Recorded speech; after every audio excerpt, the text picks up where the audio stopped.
आज म यहाँलाई घरमै सजिलैसँगले पनिरको अचार बनाएर देखाउन जाँदैछु। युट्युब च्यानल अमर पंछी फूड वर्ल्डमा यहाँलाई धेरै स्वागत छ। यो पनिरको अचार यहाँले अब आउने दशैं तिहारमा बनाएर खान सक्नुहुन्छ। बेसिक कुकिङ नै नआउनेहरूले पनि यसलाई सजिलैसँगले बनाउन सक्छन्। त्यसको लागि मैले 200 ग्राम पनिरलाई लिए। अब यसलाई यहाँहरूले आफूले चाहे अनुसारको शेपमा काट्न सक्नुहुन्छ। मैले चाहिँ आज यो पनिरलाई रेक्ट्याङ्गुलर शेपमा काट्दैछु।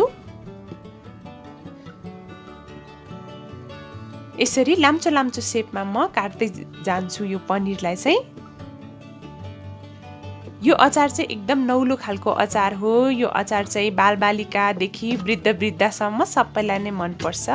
पनिर हाम्रो स्वास्थ्यको लागि पनि एकदमै राम्रो छ। यसमा भरपुर मात्रामा क्याल्सियम र प्रोटिन हुन्छ। त्यसपछि मैले प्यान तताएर 2 चम्चा भुटेको तोरीको तेललाई राखेँ। अब यो पनिरहरूलाई हल्कासँगले हामीले फ्राई गर्नुपर्छ। यो पनिर चाहिँ हामीले गोल्डन ब्राउन नहुन्जे नै फ्राई गर्छौँ। यसलाई चलाउँदाखेरि चाहिँ एकदम विचार पुर्याउनु होला। यो अरू तरकारी जसरी मजाले चलाउन थाल्यौँ भने चाहिँ एकदमै नराम्ररी यो बिग्रिन्छ। त्यही भएर हल्कासँगले मात्रै चलाउनु होला। यसरी मैले देखाए जस्तै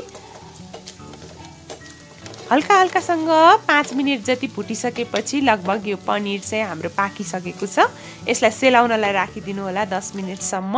अब पनिर पकाउनको लागि मैले लिए 4 वटा टमाटर, 1 प्याज, 2 रातो खुर्सानी, 3 जति चाहिँ यो लसुन, धनियाका केही पातहरू, नुन आधा चम्चा, 1 कागती, 3 चम्चा भुटेको तोरीको तेल, 1 चाहिँ मैले लिए तेजपत्ता, 2 अलैँची, आधा चम्चा जिरा, आधा चम्चा धनिया र 6 मैले मरिचलाई लिए। यो चाहिँ मैले 2 जनाको लागि तयार गर्न जाँदैछु। गोलभेडा एकदमै रातो र पाकेको नै लिनु होला।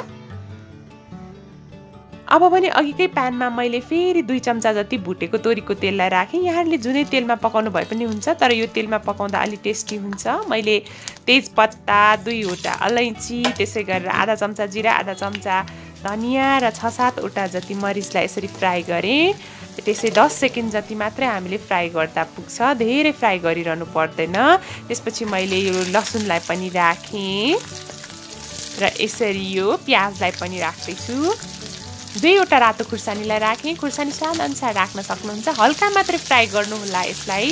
यो सबै चिज चाहिँ हामी पछि मिक्सीमा पिस्दैछौँ, त्यही भएर यसलाई धेरै गोल्डन ब्राउन बनाइराख्नु पर्दैन। अब भने एकदमै रातो पाकेको गोलभेडालाई मैले राखेँ।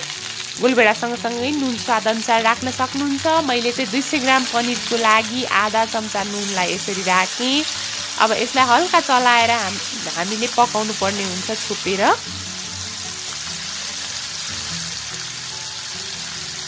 हल्का हल्कासँगले यसलाई बीचमा चलाइराख्नुपर्छ। यसरी छोपेर यहाँहरूले पकाउन सक्नुहुन्छ। यतिको भइसकेपछि हामीले ग्रेभी नहुन्जेल नै यसलाई पकाउँछौँ।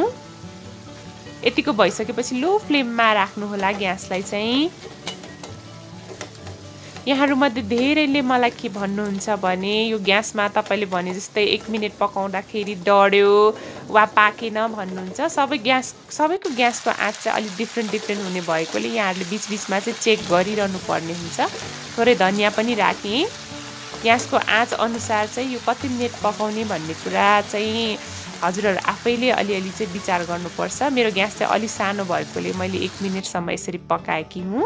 यसलाई मजाले मिक्सीमा पिस्नुपर्छ। अब एकदमै मिहिन गरेर पिस्नु होला।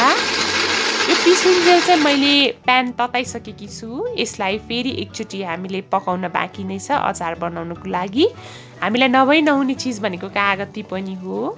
गोलभेडामा कागती मिसायौँ भने एकदमै तिखर हुन्छ र एकदम मिठो पनि हुन्छ। यसलाई फेरि एकचोटि पकाइसकेपछि अब म पनिरलाई हाल्दैछु। यसरी पनिर हालिसकेपछि पनि हामीले बिस्तारै 2 मिनटसम्म पकाउनुपर्छ। एकदमै लो फ्लेममा पकाउनु होला। यतिखेर चाहिँ यहाँहरूले ग्यासको फ्लेम एकदमै लो गरिदिनु पर्ने छ, नत्र यो डढ्छ। 1 मिनट जति पछि चाहिँ अब म कागतीलाई हाल्दैछु। कागती हालिसकेपछि पनि म 1 मिनट पकाउँदैछु। यतिकै नै कागतीलाई मैले राखेँ। यो कागतीको बियाहरू चाहिँ हामीले हटाउनु पर्ने हुन्छ र लास्टमा मैले यसरी सर्भ गरेर देखाएँ। एकदमै खाउँ लाग्दो बनिसकेको छ यो पनिरको अचार। यहाँहरूले पनि घरमै सजिलैसँगले आफ्नो किचनमा बनाएर खानुहुन्छ भनेर मैले आश गरेकी छु। आजको रेसिपी हजुरहरूलाई कस्तो लाग्यो? यदि मन पर्यो भने यस भिडियोलाई लाइक, कमेन्ट र सेयर गर्न नबिर्सिनुहोला।